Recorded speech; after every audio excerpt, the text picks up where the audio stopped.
میں دو چند باتیں آج آپ کے سامنے عرض کروں گا. جب ہم اپنا مقصد اصلی بھول جائیں گے تو بہت ساری چیزیں ہم سے چھوٹ جائیں گی. ہم بھولے ہوئے لوگ ہیں. ہمارا اصل مقصد ہی یہ تھا. اللہ تبارک و تعالیٰ نے قرآن پاک میں فرمایا میں نے اپنے ذکر کے لیے، اپنی عبادت کے لیے تمہیں پیدا کیا ہے. تم دن رات اپنے مشغلے کرتے رہو، کام کاج کرتے رہو، لیکن اپنے رب کو بھول کر کے نہیں. مثال کے طور پر تمہاری اگر دکان ہے، تم نے دکان شروع کی بسم اللہ کہہ کر کے، دکان میں بیٹھے اللہ کو یاد کیا. ضروری نہیں کہ ہر 2 منٹ پر ایک 2 رکعت پڑھتا بیٹھا ہو، ضروری نہیں ہے. آپ گلے پر بیٹھے ہیں، دکان میں تجارت کر رہے ہیں، لیکن فجر کی نماز پڑھ کر کے گئے تھے، ظہر کی نماز میں واپس آئے تو فرمایا گیا اس کا پورا دکان میں بیٹھنا بھی عبادت ہی ہے. وہ اللہ کے ذکر میں ہی اس کا وقت گزرا ہے. وہ ظہر سے لے کر عصر پھر اگر اپنی تجارت میں مشغول رہا، وہ بسم اللہ کہہ کر کے تجارت شروع کیا، عصر کی اذان ہوئی، واپس اپنے رب کی بارگاہ میں سر جھکانے کے لیے آ گیا تو فرمایا گیا کہ صرف یہ ظہر اور عصر کاؤنٹ نہیں ہوگی، بلکہ اس کے بیچ میں جتنا وقت اس نے دکان میں لگایا وہ بھی سجدوں کی برابر عبادت میں شمار ہو. تو اس طرح سے تو بندہ اپنی پوری زندگی کو، اپنے پورے دن اور رات کو عبادتوں میں لگا سکتا ہے. صرف شرط یہ ہے کہ جن اوقات میں رب تمہیں پکارے، اللہ تمہیں بلائے، ان اوقات میں ضرور حاضر ہو جانا. ایک بڑی پتے کی بات میں کرتا ہوں. آج جس چیز نے ہمیں بہت زیادہ غافل کیا ہے، جس چیز نے ہمیں سب سے زیادہ غافل کیا ہے نوجوان بچوں کو آج، وہ موبائل ہے. انٹرنیٹ کا زمانہ ہے، اس میں لوگوں کی راتوں کی نیندیں اڑ گئی ہیں. صحت بھی تباہ و برباد ہے، لیکن کسی کو فرق نہیں پڑتا. آنکھیں خراب ہو چکی ہیں، کئی لوگوں کے ہاتھوں کے مرض میں مبتلا ہیں، کئی لوگ اپنے ہارٹ کی تکلیف میں مبتلا ہیں، صرف اس کے جو موبائل کے ریزز ہیں اور بہت سارے اس کے سائیڈ ایفیکٹس ہیں جس کی وجہ سے یہ تکلیفیں ہیں، لیکن اس کے باوجود اس کو ہم چھوڑتے نہیں. اور میں یہ کہہ رہا ہوں کہ چھوڑ کر کے پورا ختم کرنے کی بھی بات نہیں کر رہا ہوں. اس کا استعمال جن کاموں کے لیے ہے ٹھیک ہے، لیکن اسی سے ہمیں کچھ چیزیں سیکھنا بھی چاہیے تھا. اسی موبائل سے ہی میں محسوس کرتا ہوں کہ انسان اپنا مقصد اصلی بھول گیا، لیکن موبائل اپنا مقصد اصلی ابھی نہیں بھولا. موبائل کی ایجاد، موبائل کی بنیاد کس کام کے لیے رکھی گئی؟ یہ صرف کمیونیکیشن کے لیے ہے نا. موبائل شروع کیا گیا تھا ایک دوسرے سے تعلق قائم کرنے کے لیے. آپ یہاں بیٹھے ہیں، فلاں جگہ آپ کے رشتہ دار ہیں، آپ کو کال کرنی ہے، ان سے بات کرنی ہے، آپ نے ملایا نمبر، بات کر لی. شروع میں جو موبائل آیا تھا اتنے ہی کام کے لیے تھا نا. زیادہ سے زیادہ میسج فارورڈ کر سکتے تھے، میسج وہ دیکھتا، آپ کو ریپلائی کر دیتا، اتنا ہی کام تھا. کال ہو سکتی تھی، میسج ہو سکتا تھا، اور اصل مقصد بھی موبائل کا یہی تھا، کمیونیکیشن. ٹھیک ہے، آپ کال کریں، ادھر سے کال آئے، اٹھائیں، بات کریں، یہی کام کے لیے موبائل کی موبائل میں ترقی ہوتی گئی، موبائل میں اور ترقی ہوتی گئی. چند دنوں کے بعد اس میں میوزک آئی، اس میں گانے بھی آئے، سننے والی چیزیں آئی. چند دنوں کے بعد اور ترقی ہوئی کہ اس میں فوٹو لیا جا سکتا تھا، وہ بھی چھوٹی سائز کا، فوٹو کی حد تک چلتا رہا. اس کے بعد پھر ویڈیو آئی اس کے اندر، فوٹو ویڈیو گیلری تک تو ٹھیک تھا. اس کے بعد اب اس میں ہی انٹرنیٹ کی پوری دنیا ڈال دی گئی. اب اس میں ویب سائٹ بھی کھلنے لگی. جو ٹیلی ویژن میں دیکھ سکتا تھا وہ سب کا سب موبائل میں دیکھنے لگا. اس ترقی کو موبائل نے تقریباً 10 سالوں میں یا 20 سال لگے اس کو.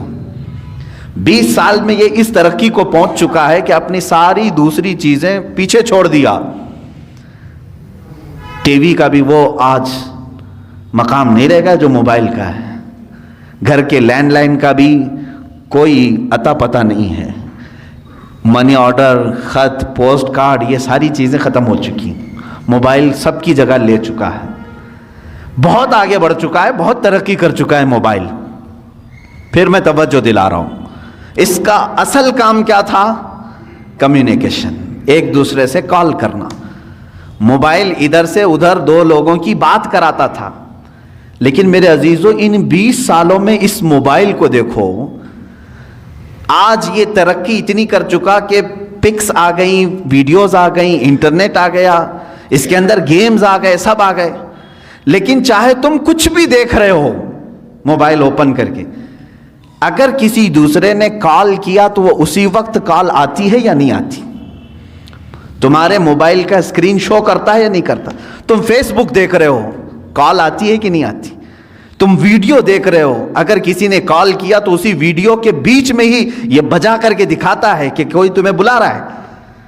گیم کھیل رہے ہو تم اندر، چاہے جتنے فولڈر کے اندر چلے جاؤ، لیکن اگر کسی نے کال کیا تو وہ گیم وہاں رک جاتی ہے اور کال بجنے لگتی ہے۔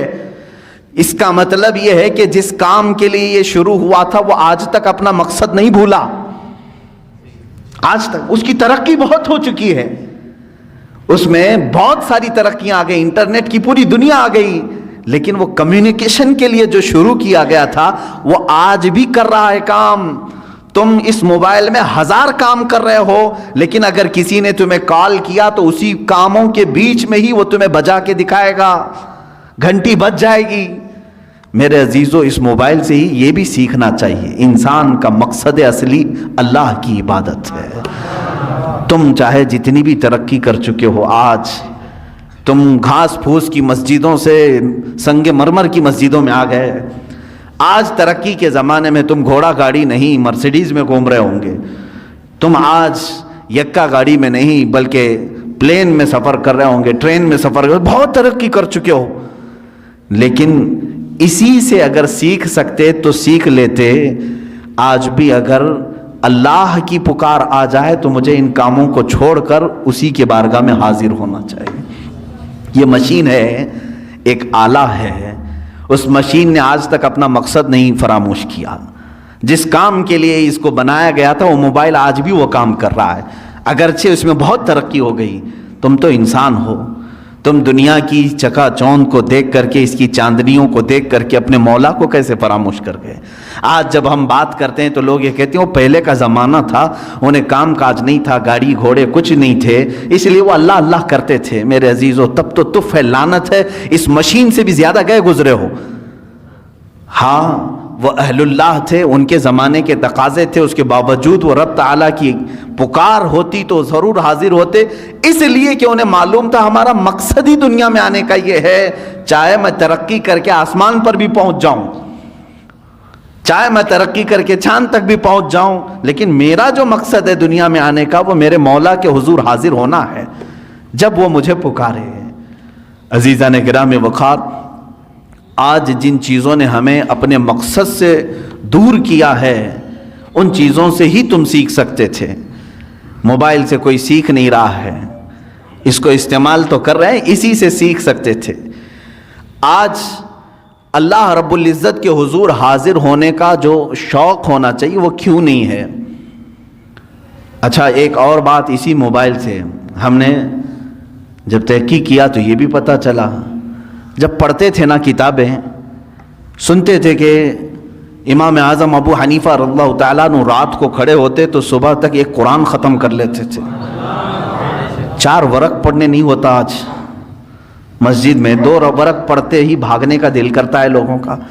30 پارے ایک رات میں کیسے ہوتے تھے، کیسے وہ پڑھ جاتے تھے، ایک رات میں کیسے پورا ختم قرآن ہوتا تھا؟ بلکہ آج بھی موجود ہے جو لوگ کثرت سے قرآن پڑھتے ہیں، یقیناً انہیں کوئی تو مزہ ملتا ہوگا تبھی تو پڑھتے ہوں گے۔ لیکن جب ہم کتابوں میں یہ اور بزرگوں کے بارے میں پڑھتے تھے، حضرت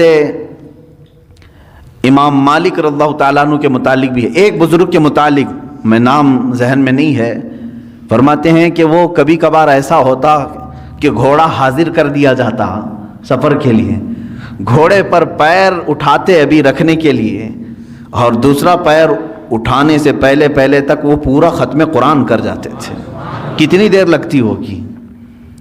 ہاں، یہ اور بات ہے کہ ان اہل اللہ کے لیے اللہ تعالیٰ زمانے کو گھیر دیتا، ان کے لیے قرآن پاک کو اس قدر تیزی سے پڑھنا یا اس میں ہو جانا، مشغول ہو جانا، یہ کیسا ہوتا تھا یہ سمجھ میں نہیں آتا تھا۔ لیکن اب سمجھ میں آنے لگا جب لوگوں کو، نوجوانوں کو گھنٹوں موبائل میں ڈوبے ہوئے ہم دیکھتے ہیں، آخر ہے کیا اس کے اندر؟ رات کو لے کر کے بیٹھا ہے تو صبح کے 4 بجنے لگ گئے، اس کو وقت کا احساس ہی نہیں ہوا۔ فلموں کو دیکھ رہے ہیں یا پھر ویڈیو گیمز، ان تمام چیزوں میں جب نوجوان بیٹھے رہتے ہیں تو ان کو وقت کا خیال ہی نہیں رہتا۔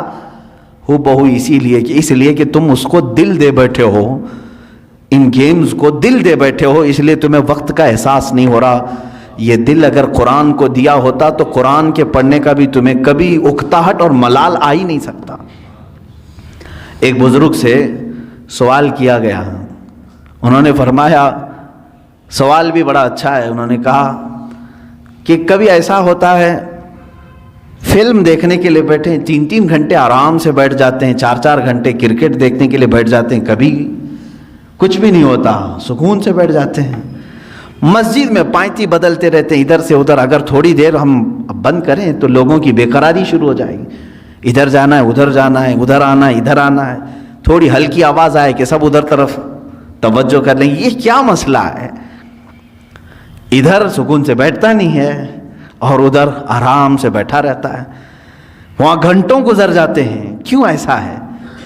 توجہ چاہتا ہوں میرے عزیز۔ اس بزرگ نے فرمایا یہ اللہ تبارک و تعالیٰ کے بنائے ہوئے نظام ہے میرے عزیز، کیونکہ حدیث پاک میں میرے آقا صلی اللہ علیہ وسلم نے فرمایا 2 راستے ہیں یہاں دنیا میں، بہت خوبصورت راستہ ہے، ایک بہت خوبصورت راستہ ہے وہ جہنم کا ہے، دوزخ کا ہے، اور ایک بہت ہی کھردرا راستہ ہے، اوبڑ کھابڑ راستہ ہے، وہ جنت کا ہے۔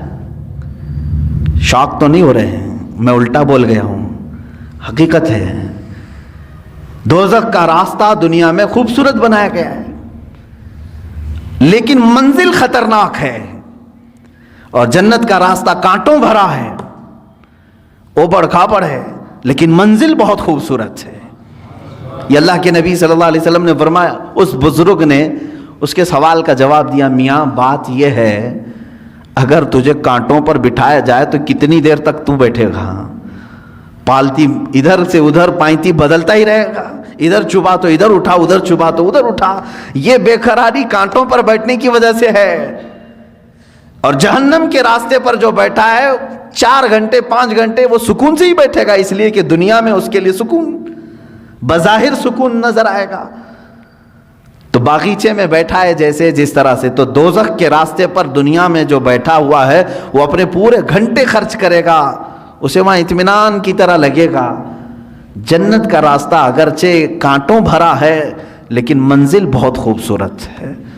میرے عزیزو، اس بات کو سمجھ کر کے چلو، آج تھوڑا بہت سٹرگل کرنا ہوگا تب تمہیں قلب کا سکون ملے گا، اور اگر آپ گناہوں میں اپنے دل کی لذت اور سکون چاہتے ہیں تو یہ کیسا سکون ملے گا جانتے ہیں آپ؟ کھجلی والا سکون، کھجلی والا سکون۔ گناہوں کی لذت سے جو سکون ملتا ہے وہ کھجلی والا سکون۔ میں اکثر کہا کرتا ہوں کھجانے کے وقت اچھا لگتا ہے، جب کھجلی ہو تو دل کرتا ہے، من کرتا ہے کہ کھجاؤں، اس کو کھجاؤ، لیکن جب چھوڑ دیتے ہو اس کے بعد جلن شروع ہوتی ہے، زخم شروع ہو جاتے ہیں۔ تو یہ کھجلی والا سکون کب؟ جب تک کھجاتے رہتے ہیں تبھی تک، اور چھوڑ دیا تو جلن بھی ہے، داغ بھی ہے، زخم بھی ہے۔ گناہوں کی لذت سے ملنے والے سکون کی وہی علامت، وہی کیفیت ہے میرے عزیزو۔ جب تم گناہ کر رہے ہو اس وقت تمہارے نفس کو اچھا لگ رہا ہوگا، لیکن جب عمر ڈھل جائے گی ان گناہوں کے دھبے تمہیں پریشان کریں گے، یہ زخم رہ جائیں گے۔ یہاں تک کہ جنت میں کچھ لوگ آئیں گے، جنت میں آ بھی جائیں گے، لیکن ان کی پیشانیوں پر دوزخ میں جلے ہوئے داغ موجود ہوں گے۔ ان کو دوسرے جنتی دیکھ کر کے کہہ رہے ہوں گے فلاں فلاں گناہوں کی وجہ سے اسے داغا گیا ہے، ابھی تک داغ نہیں جا رہے ہیں۔ کتنے 100 سال کے بعد وہ آیا ہوگا جنت میں لیکن داغ نہیں جا رہے ہیں۔ کھجائے ہوئے داغ جلدی جاتے نہیں ہیں۔ ہمیں بچپن میں نہیں بلکہ جب نئی جوانی شروع ہوتی ہے تو ایک بیماری آتی ہے اکثر نوجوانوں کو، پمپلز کی، خاص طور پر حکماں جو ہیں، علاج اس کا سب سے بہترین علاج یہی بتاتے ہیں کہ اس کو ہاتھ نہ لگاؤ، بس اسے ناخن نہ لگاؤ، اس کو پھوڑو مت، اس لیے کہ وہ دھبا پیدا کر دیتا ہے۔ تمہیں بے قراری ہو رہی ہے اور جب تک اس کو نہ نکالوں، حالانکہ وہ بہت خراب تو نہیں لگتا لیکن تمہیں خراب لگنے لگتا ہے، یہ سائیکالوجی ہے، اس کو پھوڑ دیتا ہے، کھینچ کے نکال دیتا ہے۔ کچھ لوگوں کو تو میں نے دیکھا بلیڈ سے کاٹتے ہوئے، زخم تو کر لیا لیکن وہ ہمیشہ کے لیے اس پہ داغ رہ گیا۔ اب اس داغ کو ختم کرنے کے لیے پتہ نہیں کتنے کریم لگاتا ہے، پھر اس کو لیپا پوتی کی جاتی ہے۔ گناہوں کے ایسے ہی معاملات ہیں، جنہوں نے جوانی میں لطف اٹھائے، لذتیں اٹھائی، اپنے ہاتھوں سے گناہ کیے، اپنے شرمگاہ سے گناہ کیے، اپنی آنکھوں سے گناہ کیے، اپنے زبان سے کیے، چند دنوں کے بعد یہ گناہوں کے دھبے اس طرح سے ہوتے ہیں کہ اللہ رب العزت کی نظر رحمت اس کی طرف نہیں ہوتی ہے، اس کی دعائیں بار اجابت سے نہیں ٹکراتی ہیں۔ یہ تمام معاملات اس کے اپنے کیے ہوئے ہوتے ہیں، اسی لیے قرآن کہتا ہے ما اصابکم من مصیبت فبما کسبت ایدیکم، جو کچھ بھی مصیبتیں تم پر آتی ہیں یہ تمہارے اپنے ہاتھوں کی کمائی ہے، تم نے اپنے ہاتھوں سے کیا ہے۔ عزیزان گرامی وقار، اب قلب کے سکون کے لیے تھوڑا سٹرگل تو کرنا ہوگا، تھوڑا سٹرگل کرنا ہوگا۔ اولیاء کاملین نے جو مقامات حاصل کیے، آپ کرامات تو ان کے سنتے بھی ہیں، بیان بھی کرتے ہیں، کیا پہنچے ہوئے ولی تھے، لیکن کبھی سوچا آپ نے وہ پہنچے کس طرح سے تھے؟ ان کی ٹھوکروں میں مردوں کا زندہ کرنا اللہ نے رکھ دیا، ان کو طاقت و قوت اتنی عطا کی کہ اللہ رب العزت نے ان کے لیے پوری کائنات کشادہ کر دی کہ میرے بندے تو جہاں چاہے جس طرح چاہے زندگی گزار، جو تجھے چاہے وہ حاصل کر لے۔ یہ کب ہوتا ہے ان کا مقام؟ میرے عزیزوں، وہ یوں ہی نہیں حاصل کرتے، اپنے آپ کو اللہ کی بارگاہ میں فنا کر دیتے ہیں۔ اسی لیے شاعر نے کہا ہے مٹا دو اپنی ہستی کو اگر کچھ مرتبہ چاہو، مٹا دو اپنی ہستی کو اگر کچھ مرتبہ چاہو، کہ دانا خاک میں مل کر گلے گلزار بنتا ہے۔ بیج کو کیچڑ میں بونا پڑتا ہے تب جا کر کے پھول اگتے ہیں۔ تم اگر یہ سوچتے ہو کہ میں سارے مرغن غذائیں کھاؤں، بہترین چکن مٹن اور سارے گھی مرغن سب چیزیں کھا کر کے میرے دل کو ذکر کی لذتیں ملیں، مشکل ہے، ایسا مشکل ہے۔ یہ راستہ تھوڑا سا کٹھن ہے، میں تصوف کے راستے پر آپ کو کہہ رہا ہوں، کچھ چیزوں کو روکنا ہوگا، صبر کے راستے پر آنا پڑے گا۔ سرکار غوث پاک رضی اللہ تعالیٰ عنہ کی بارگاہ میں ایک بوڑھی خاتون آئی، اپنے بیٹے کو چھوڑ گئی، کہا اس کو اچھا بنائیے، آپ اس کو اچھا بنائیے، اس پر اتنی نظر کیجئے کہ یہ آپ جیسا بن جائے۔ کہا ٹھیک ہے، اس کو چھوڑ جاؤ۔ خانقاہ میں رہنے لگا۔ چند دنوں کے بعد وہ خاتون آئی، دیکھا سرکار غوث پاک رضی اللہ تعالیٰ عنہ گوشت اور روٹی کھا رہے تھے، اور اس بچے کو سوکھی ہوئی روٹی دے کر کونے میں بٹھائے تھے، وہ پانی میں بھگو کر نرم کر کے کھا رہا تھا، اس کے گلے میں چبھ رہی تھی روٹیاں۔ ماں تھی، دیکھ کر کے گھبرائی اور کہا شیخ عبد القادر جیلانی رضی اللہ تعالیٰ عنہ سے، آپ تو بڑا اس کے ساتھ بے انصافی کا معاملہ کر رہے ہیں، نا انصافی کا معاملہ کر رہے ہیں، خود تو آپ گوشت اور روٹی کھا رہے ہیں اور میرے بچے کو سوکھی روٹی جو حلق سے اتر نہیں رہی۔ آپ نے پورا دسترخوان سے جو کچھ بھی تھا کھانے کے بعد اس خاتون کو جواب زبان سے نہیں دیا، وہ جو ہڈیاں جمع تھی سب کو جمع کیا اور اس پر ہاتھ رکھ کر کے کہا قم باذن اللہ، اللہ کے حکم سے اٹھ جا۔ تو وہ جو مرغی ذبح تھی وہ پھر سے زندہ ہوئی۔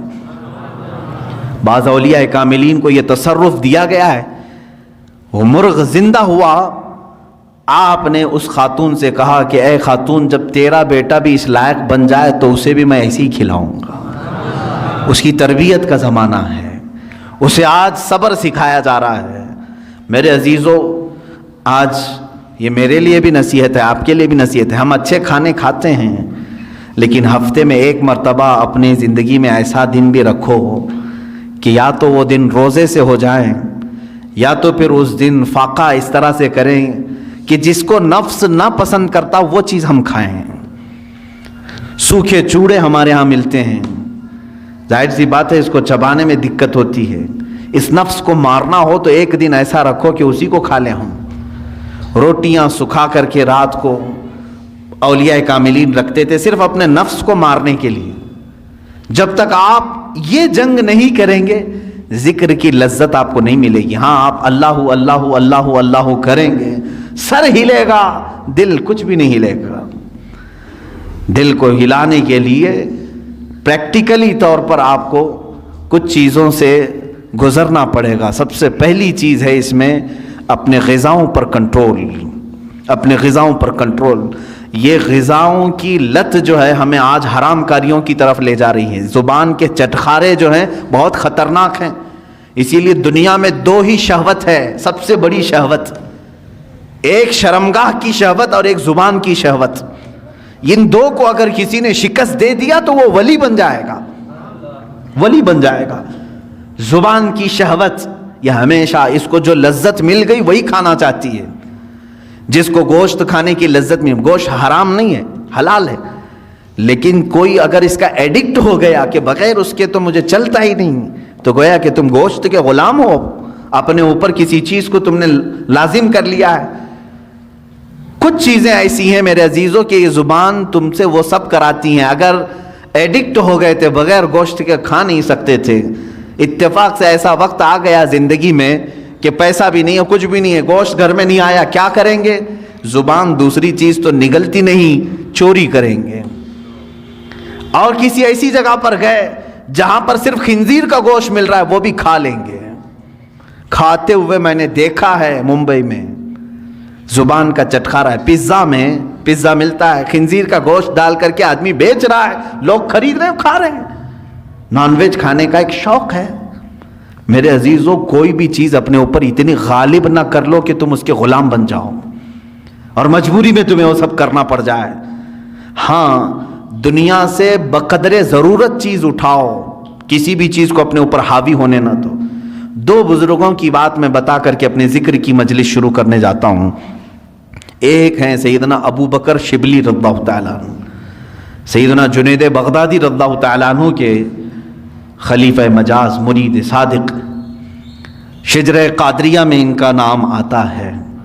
بحر شبلی شیر حق دنیا کے کتوں سے بچا, ایک کا رکھ عبد واحد بے ریا کے واسطے. سیدنا ابو بکر شبلی رضی اللہ تعالیٰ عنہ, ان کے ذکر کرنے کے متعلق تو کتابوں میں لکھا ہے کہ رات کے وقت جب یہ کھڑے ہوتے, لیکن نیند کا بھی تو غلبہ ہوتا ہے نا انسان کو. اب زیادہ دیر اگر میں بٹھاؤں تو جمائی شروع ہو جائے گی, ہاں ہو کھولنا شروع کرے. کھانا جب زیادہ ہو جاتا ہے تو نیند کا غلبہ بھی آیا, اور یہ نیند بھی اللہ رب العزت کی یاد سے غافل کرنے والی چیزوں میں سے ہے.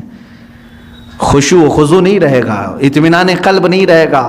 یا تو مجبوری میں بیٹھے گا, یا تو تماشا دیکھنے کے لیے بیٹھے گا, یا تو صرف نام گنانے کے لیے بیٹھے رہے گا. جو اس کا قلب کا حضور ہے, حاضری, وہ نہیں ہو پائے گی. نیند کا غلبہ آیا. حضرت ابو بکر شبلی رحمۃ اللہ تعالی علیہ سلسلہ قادریہ کے مشہور بزرگ ہیں. رات کو عبادت کے لیے کھڑے ہوئے, جھپکی آئی, اونگ آتی ہے نا, صرف ایک اونگ آئی, اللہ اکبر. اس کے بعد آپ اتنا روئے, اٹھے اور جا کر کے کیا کرنے لگے معلوم ہے؟ نمک میں سلائیاں پھیر کر اپنی آنکھوں میں لگایا. نمک کا سرما لگاتے تھے, صبح تک ان کی آنکھوں سے خون بہتا تھا. لوگ دیکھتے, ان کے مریدین کہتے, روزانہ پھر آپ نے یہی کرنا شروع کیا. کہا میں ان آنکھوں کو کیوں نہ سزا دوں جو مجھے میرے رب کے حضور حاضر ہونے سے روکتی ہیں. میں ان آنکھوں کو کیوں نہ سزا دوں, یہ غافل کرتی ہیں مجھے میرے رب کے حضور حاضر ہونے سے. یہ اسٹرگل ہے. اولیاء کاملین یوں ہی یہ مقامات نہیں حاصل کیے, انہوں نے اپنے آپ کو فنا کر دیا یاد الہی میں.